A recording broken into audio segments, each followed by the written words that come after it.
Al-Fatihah.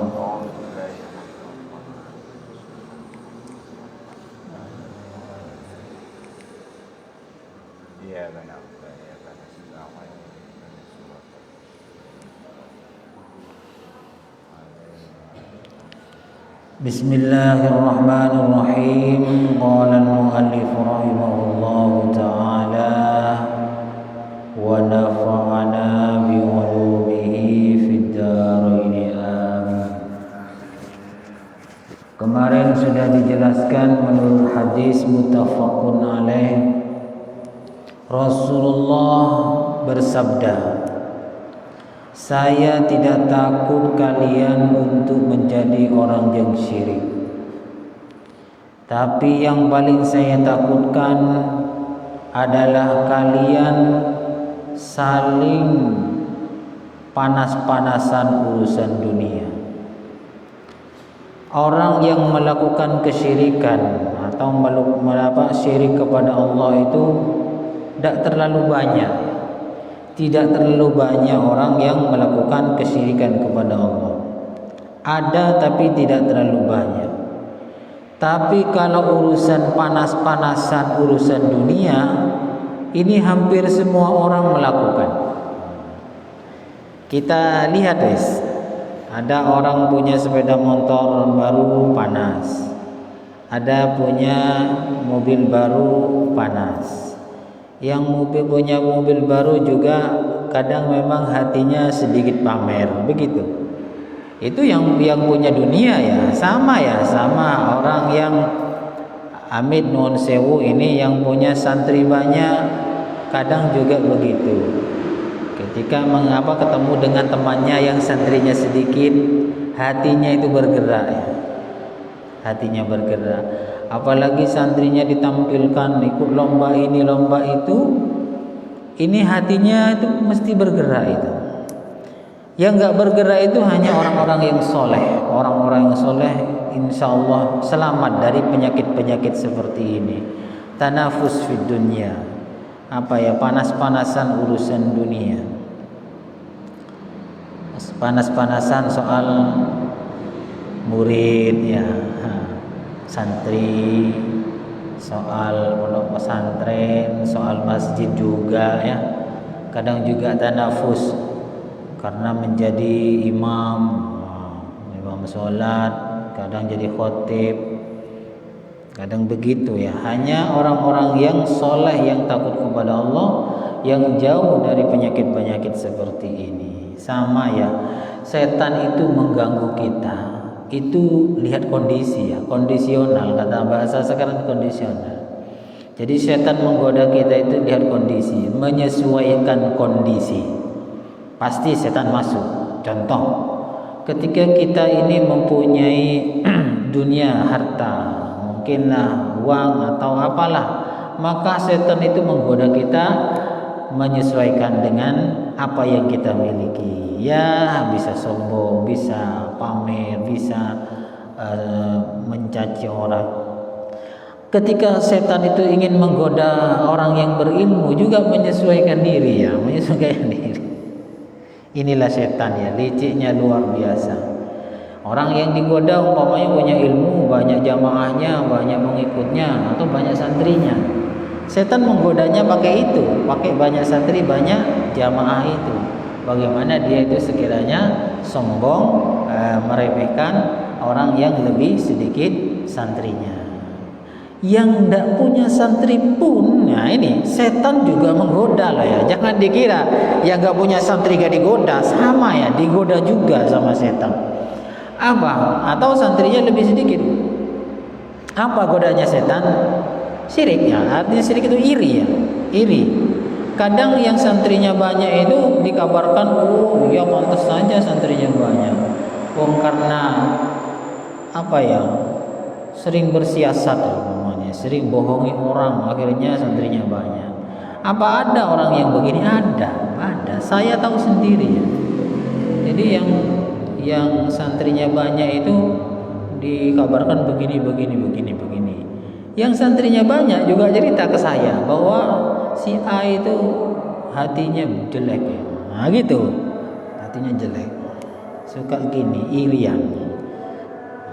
Sama ya, setan itu menggoda manusia menyesuaikan diri.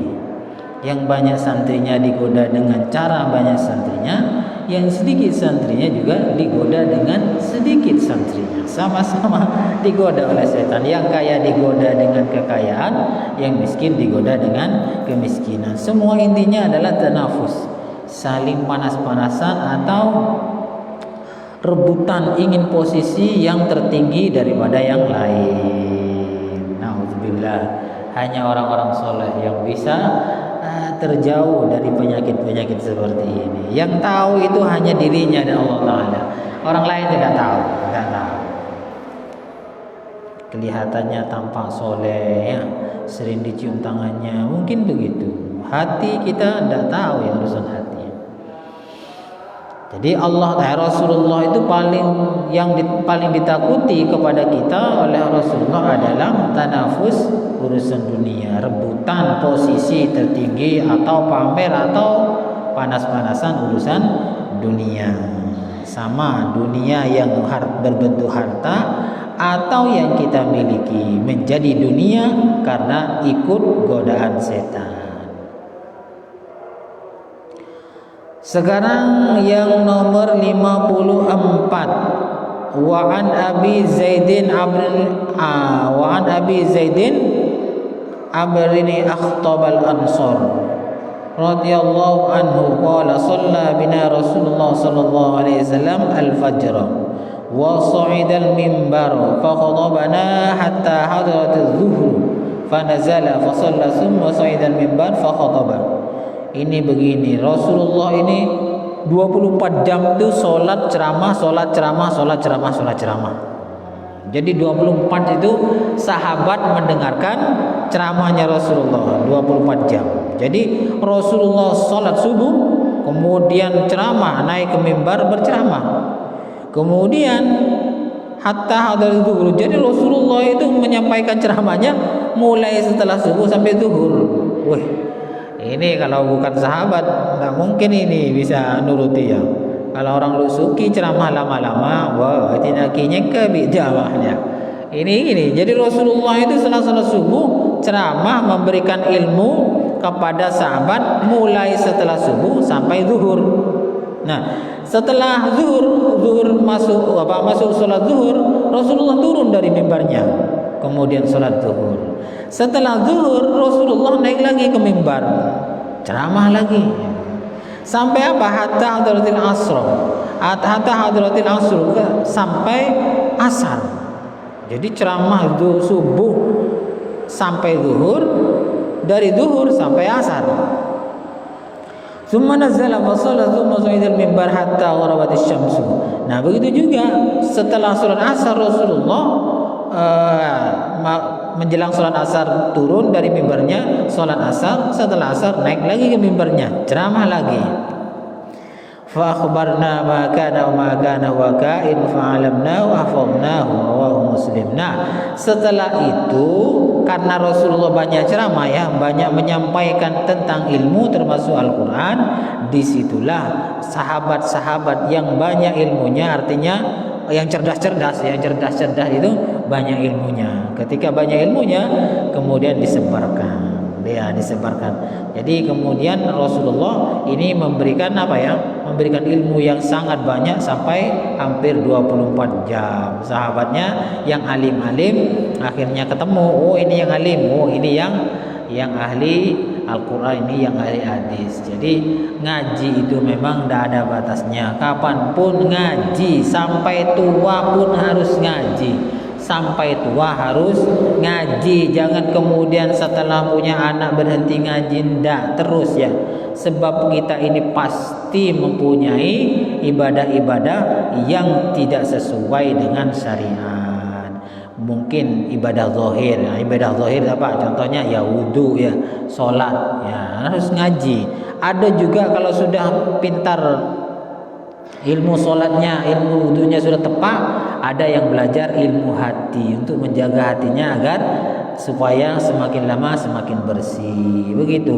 Jadi tetap harus belajar, siapapun dimanapun, belajar itu terus menerus mulai dari lahir sampai meninggal dunia. Jangan usah gengsi ya. Kebanyakan begini ya, orang alim itu semakin lama semakin alim. Karena apa?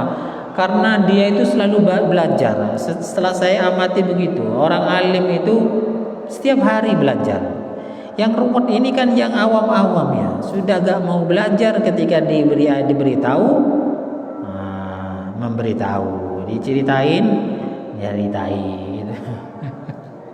Ini yang awam-awam ini ruwetnya, masya Allah. Oh ini tidak boleh, ini najis pak. Wah dan siapa? Kalau tahu lelam bah, gitu. Kakek bukan cor kakek kibru umur berapa ya begitu. Ini yang ruwet begitu. Ya, memang orang awam itu termasuk makhluk di dunia yang paling ruwetnya. Dikasih tahu, disuruh ngaji tidak mau, bilangnya sudah tahu. Nah setelah salah diingatkan, bilangnya apa? Kamu ini anak kapan ya gitu. Ruwet omku ya. Makanya orang alim itu paling ruwet ketika menghadapi orang yang awam ya. Dikasari ya tidak baik, gak dikasari ya salah, dikasih tahu ya salah. Begitu. Makanya orang alim itu pasti semuanya orang alim di mana saja pasti merasa bodoh. Orang alim pasti merasa bodoh. Yang merasa pintar biasanya yang awam-awam. Orang alim itu walaupun sudah alim pasti belajar, masih buka kitabnya, kadang masih ngaji. Tapi kalau orang awam enggak, bodoh amat ya, torot lah ya. Yang ke-55, wa an Aisyah radhiyallahu anha qalat qala an-nabiy sallallahu alaihi wasallam man nazara ayyuti Allah falyuti'hu. Barang siapa yang bernazar taat kepada Allah, falyuti'hu maka lakukan. Wa man nazara ayyasi Allah fala ya'sihi, rawahul Bukhari. Barang siapa yang bernazar untuk bermaksiat kepada Allah, jangan sampai dilakukan. Contohnya begini, nazarnya pertama, saya nanti umpama ini anak saya kerasan di pondok, saya mau sedekah ke masjid, lakukan. Atau kalau saya umpamanya ini anak saya lulus terbaik, maka akan saya umrohkan. Ini harus dilakukan nazar seperti itu, wajib ya. Tapi kalau nazarnya begini, kalau umpama anak saya ini tidak kerasan mondok, umpamanya saya nazar apa, tak ajak nonton orkes, tidak usah. Nazar seperti ini tidak wajib dilakukan, bahkan haram dilakukan, karena ini maksiat. Atau umpamanya saya akan berzina, kalau umpama si perempuan itu tidak mau dilamar saya, ditolak oleh ayahnya, saya nazar saya hamili dia, umpamanya. Nazar seperti ini haram dilakukan, tidak usah dilakukan. Berikutnya yang nomor 56, ini perhatikan baik-baik. Kita dulu masih kecil ini banyak ini mendengar, perhatikan baik-baik. Wa an ummi syarikin radhiyallahu anha anna Rasulullah sallallahu alaihi wasallam amaraha bi qadril auzaghi. Dari Syarik ini Ummi Syarik ini diperintah oleh Rasulullah untuk membunuh cicak. Nah, ini dulu kita sering ya mendengar seperti ini. Jadi Ummi Syarik ini oleh Rasulullah diperintah untuk membunuh cicak. Waqala, Rasulullah kemudian melanjutkan, kana yafuhu ala Ibrahim, muttafaqun alaih. Kenapa cicak itu kok harus dibunuh? Diperintah oleh Rasulullah untuk dibunuh karena cicak itu dulu adalah membantu orang kafir meniup apinya Nabi Ibrahim yang dibakarkan untuk Nabi Ibrahim agar supaya apinya tambah besar. Jadi kita ini sunnah membunuh cicak, cek-ceknya. Karena apa? Karena cek-cek itu, cicak itu dulu di zaman dan di waktu Nabi Ibrahim dibakar, Ini cicak meniup api agar supaya apinya semakin besar. Kalau di zaman Rasulullah, ketika Nabi Muhammad sembunyi di gua di gua itu oleh orang Quraisy, orang kafir itu dicari. Nah, di antaranya yang memberitahukan Nabi ada situ adalah cicak. Jadi cicak ini makhluk yang sunnah dibunuh. Makanya kalau ada silakan kalau mau bunuh cicak dapat pahala ya. Kalau zaman sekarang bukan dibunuh, diburu, dicari. Setiap malam, hampir setiap malam ada yang tukang nyari cicak. Katanya mau dibuat obat di luar negeri. Nyari cicaknya di Indonesia. Cek ya. Terus bagaimana sampai berapa pahalanya? Nah, ini hadis yang nomor 57. Ini sampai berapa pahalanya membunuh cicak? Wa an Abi Hurairah radhiyallahu anhu qala Rasulullah sallallahu alaihi wasallam man qatala wazaghatan fi awwali darbatin falahu kadza wa kadza hasanatan. Kata Nabi, barang siapa yang membunuh cicak satu kali pukulan mati, jadi dibanting atau dipukul langsung mati satu kali pukulan, maka dia dapat pahala sekian-sekian, dapat kebaikan sekian-sekian. Wa man qatalaha fi darbati tsaniyati falahu kadza wa kadza hasanatan dunal ula. Barang siapa yang membunuh cicak dengan 2 kali pukulan, jadi bukan 1 kali pukulan, jadi dipukul masih bergerak, maka pahalanya kadza wa kadza hasanatan dunal ula. Jadi kebaikannya itu di bawahnya membunuh cicak dengan cara 1 kali. Jadi membunuh cicak dengan 1 kali pukulan itu lebih banyak pahalanya daripada membunuh dengan 2 kali pukulan. Dibanting umpamanya 1 kali kok masih bergerak, berarti pahalanya lebih sedikit. Tapi kalau banting langsung mati, itu pahalanya lebih besar.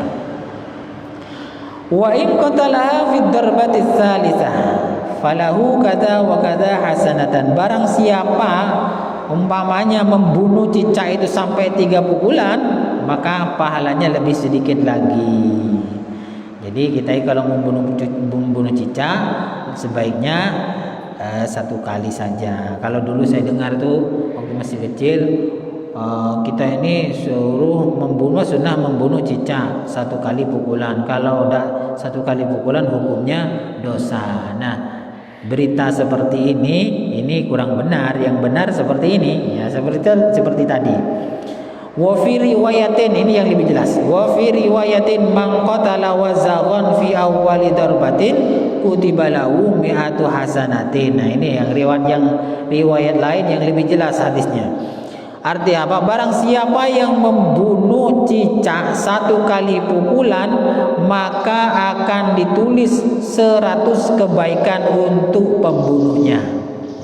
Jadi kalau membunuh 1 kali cicak mendapatkan 100 kebaikan, dicatat sebagai orang yang melakukan 100 kebaikan. Nah, kalau yang dibunuh 100 cicak berarti mendapatkan 1000 kebaikan. Tapi di mana ada cicak 1000 itu?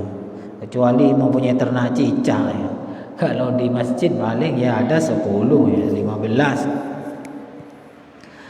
Kemudian wafi tsaniyatu nadzalika, kalau membunuh cicak yang kedua dengan 2 pukulan, maka kebaikannya itu di bawah 100. Wafi tsalitsah duna dzalika rawahu Muslim. Sedangkan membunuh cicak dengan 3 pukulan atau 3 bantingan, maka pahalanya lebih rendah lagi. Jadi semakin banyak melakukan pukulan untuk membunuh cicak, maka semakin sedikit pahalanya. Jadi yang benar, kalau cerita dulu itu yang saya dengar itu ya begitu. Kalau membunuh 1 kali pukulan dapat pahala, kalau sampai 2 pukulan hukumnya dosa. Itu tidak benar. Yang benar yang seperti ini, tetap 1 pukulan, 2 pukulan, 3 pukulan itu semuanya dapat dinilai kebaikan. Cuman yang lebih utama 1 kali pukulan. Tapi kalau di plafon bagus, jangan dibunuh Pak Yarcu ya. Cicaknya ada kena, plafonnya pudul ya. Nah, ini namanya tidak cerdas nih membunuhnya. Ya kalau ingin membunuh, ya kuilah keluar Pak. Pakai sapu, setelah jatuh baru dipukul. Dan mukulnya itu jangan pakai sapu ya, mukul pakai sapu ya. Cicaknya tidak mati, sapunya patah. Ini juga tidak benar ini ya. Gimana? Yang enak itu kalau membunuh cicak memang dibanting ya, dibanting atau diinjak ya, baru langsung mati. Mukul pakai sapu, lopot cicaknya lari, patah. Oh, salah tak boleh ganjaran, rugi ya. Sapunya patah, potong. Jadi kalau ingin mendapatkan banyak pahala, silahkanlah bunuhlah cicak-cicak, kenceng ya. Tapi ya begini ya, kemudian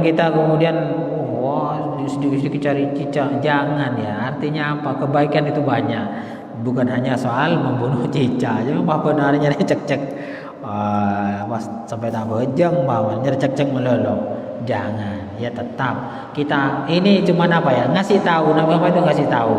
Kalau mau melakukan ini monggo, itu pahalanya kebaikan 100.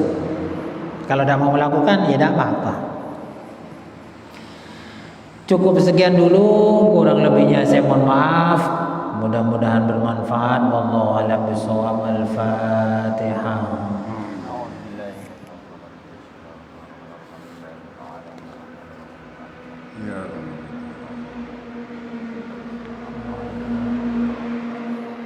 Assalamualaikum warahmatullahi